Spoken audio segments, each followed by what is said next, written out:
On peut classer toutes les morts en 3 catégories. La première catégorie, c'est ceux qui subissent la mort. Vous êtes malade, vous ne voulez pas mourir, vous mourrez. Vous avez un accident, vous n'avez pas prévu mourir, vous mourrez. Parce que c'est quelque chose que vous n'aviez pas prévu. Ça peut arriver à tout le monde de subir la mort. Donc ça, c'est le commun des mortels. La majorité, la quasi-totalité des personnes sur la terre subissent la mort. La deuxième catégorie, c'est la catégorie des gens qui meurent par leur conviction. Leur perception de la vie décide de prendre des risques qui peuvent conduire à la mort. De ce nombre, on peut nommer les militaires, les gendarmes, des gens qui vont défendre l'intégrité territoriale, qui par conviction patriotique décident de choisir un métier qui peut conduire à la mort. La troisième catégorie des personnes, ce sont des gens qui donnent leur vie, qui font des choix avec la conscience qu'ils vont mourir. Les gens, par exemple, qui décident de mourir pour une cause, qui vont faire des attentats, qui mettent des bombes sur eux et qui savent qu'ils vont mourir par rapport à leurs conditions. Toutes les morts peuvent se classifier sous ces 3 catégories-là. Il est impossible de comprendre les Écritures si on ne comprend pas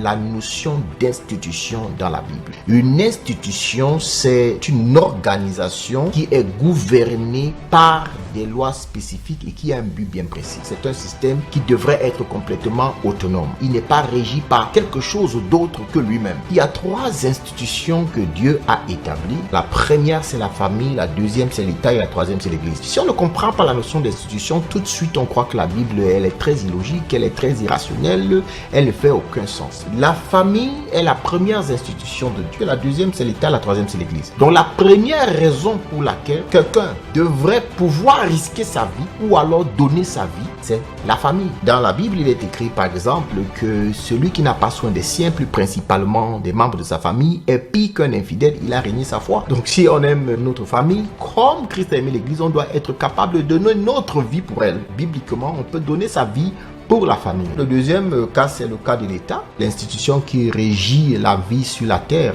dans un pays, c'est l'État. Des soldats qui sont des gens qui comprennent le rôle, le fonctionnement de l'État, qui comprennent la nation, choisissent d'aller risquer leur vie et ceux qui meurent sur le champ de bataille meurent de bonne mort. D'un autre côté, vous avez des personnes qui sont fatiguées de l'injustice sociale, fatiguées de vivre dans une condition inhumaine, fatiguées de tout ce qu'ils voient et qui décident de risquer leur vie en manifestant ou alors en s'opposant et finissent par donner leur vie. La troisième raison pour laquelle on doit pouvoir donner sa vie, c'est par rapport à sa foi. Des centaines et des centaines meurent aujourd'hui par rapport à leur foi. Ils refusent de renoncer à leur foi. C'est de bonne mort. La Bible dit que tous ceux qui voudront vivre pieusement en Jésus-Christ seront persécutés. La persécution fait partie du lot d'un véritable enfant de Dieu. Donc, on devrait se préparer pour tous ceux qui vivent en ce moment à pouvoir mourir s'il le fallait pour notre foi. Et ça, ce serait une bonne mort. On devrait pouvoir donner sa vie plutôt que de renoncer à sa foi. Si vous vivez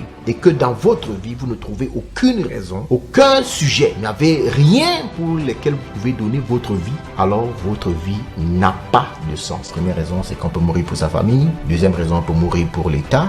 Troisième raison, on peut mourir pour l'Église. Pourquoi? Ce sont des institutions reconnues par Dieu. En d'autres termes, les décrets, les lois qui sont établis dans ces institutions-là sont honorés et respectés par Dieu. Donc, en donnant sa vie pour sa famille, c'est biblique. En donnant sa vie pour l'État, c'est biblique. En donnant sa vie pour sa foi, c'est biblique. Il ne faut pas dramatiser la mort. La mort n'est pas un drame. La mort, c'est un passage nécessaire. S'il faut choisir de mourir entre subir la mort ou risquer sa vie pour ses convictions, les morts les plus honorables sont les morts qui ont été choisis, en d'autres termes, des morts qui envoient un message. Nous sommes aujourd'hui le fruit des gens qui ont choisi de mourir par rapport à leur foi. Et aujourd'hui, nous avons reçu cette parole parce que des gens ont donné leur vie. Il est difficile de douter d'un message quand quelqu'un est prêt de donner sa vie pour ce message-là. Si Dieu vous donne la grâce d'être exposé dans une situation où vous devez donner votre vie par rapport à votre foi, il faut que vous vous trouviez digne, il faut que vous vous sentez heureux, même en mourant, que vous soyez en train de chanter ces louanges.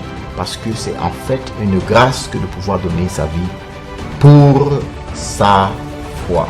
Ce qui est certain, c'est qu'après la mort, il y a une vie. La vie ne s'arrête pas à la mort de notre corps. Nous sommes un esprit, nous avons une âme et nous vivons dans notre corps. Notre corps, c'est une enveloppe. Notre véritable contenu, c'est notre âme et notre esprit. Donc, que le Seigneur bénisse cette parole dans votre cœur.